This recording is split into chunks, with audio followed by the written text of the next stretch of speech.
ole request chen ka ti lo tin thei ri lo te kan nei nuala min lo hriat thiam na kan han di la pui a hian thil thon pek ti la hian an request a mang ang le lunga e trani tum te hian ti kha ani mela tian tlang lon tak hian han sat top mai la chang khat na le chang ni na hi han samai la tha o me chang ni na hi a best nen chau kan sadon nia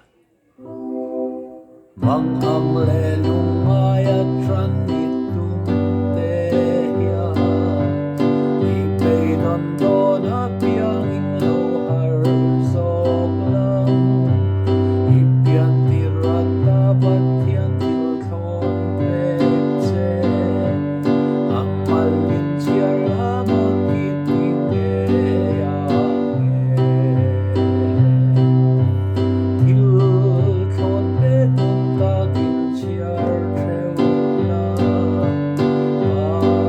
tian in ti fring a fu fring kha malin chiar la nang ma chan mai chu mak ti reng in ni fa pho tang a pe tu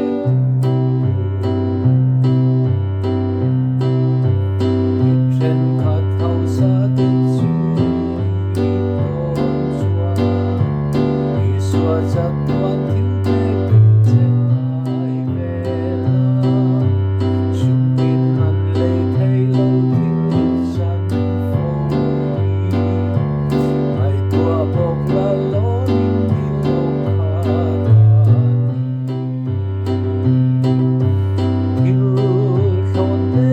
ta kun chiar theu la tian in ni fring a fu fring kha malin chiar la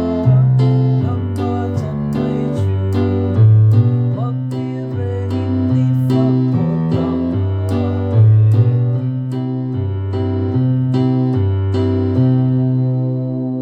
hela hi sap la chuan count your blessings ti kha nia